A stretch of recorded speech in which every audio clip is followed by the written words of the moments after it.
In a drawer in Belgium, there was a single human tooth. It sat there for over 40 years, kept as a personal souvenir. The man who kept it was a Belgian police commissioner named Gerard Soete. He said he pulled it from the mouth of a corpse he had just dissolved in acid. That corpse belonged to the first democratically elected leader in Congo's history. His name was Patrice Lumumba. He was prime minister for 81 days. To understand how he ended up in a barrel of acid, you have to go back 4 months earlier. June 30th, 1960. Congo becomes independent from Belgium after 75 years of brutal colonial rule. At the ceremony, Belgium's King Baudouin praised the genius of Belgian colonization. Lumumba was not on the program to speak. He stood up anyway. He told the room that independence had been won through struggle, not given as a gift. He described the beatings, the forced labor, the humiliation his people endured under colonial rule.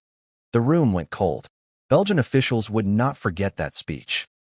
Within days, Belgian mining interests backed a secession in Congo's richest province, Katanga. Katanga held nearly all of Congo's copper, cobalt, and uranium. Losing it meant losing the reason Belgium had wanted Congo in the first place. Lumumba asked the United Nations for help holding his country together. The UN refused to intervene against the secession. Desperate, Lumumba turned to the Soviet Union for support. In the middle of the Cold War, that was a fatal decision. In Washington, CIA Director Allen Dulles sent a now declassified cable calling Lumumba's removal an urgent and prime objective. The CIA's own chief scientist later testified to Congress that he personally delivered poison intended for Lumumba's toothpaste. The plan failed, but Lumumba's enemies didn't need poison. They had something simpler, his own deputy. Army Chief Joseph Mobutu, later revealed to be on the CIA parole, seized power in a coup that September.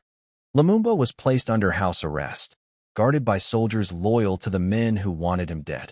In January 1961, he was flown to Katanga, the same province Belgium had helped tear away from him. Declassified Belgian government records confirm Belgian officers were present for what happened next. He was beaten during the flight and executed by firing squad within hours of landing. He was 35 years old. His body was buried, then secretly dug up the next day on Belgian orders, afraid the grave would become a shrine. Commissioner Gerard Soete was the man given the task of making the evidence disappear. He later admitted in a Belgian television interview that he kept 2 teeth as trophies. For 4 decades, the Belgian and American governments denied any involvement in his death. In 2002, a Belgian parliamentary inquiry finally confirmed the country's moral responsibility and issued a formal apology. In 2022, one of Lumumba's surviving teeth was finally returned to his family and buried in Kinshasa. 61 years after his death, that was the only part of him his country ever got back. A man who wanted his country to stand on its own was reduced, in the end, to a single tooth in a drawer.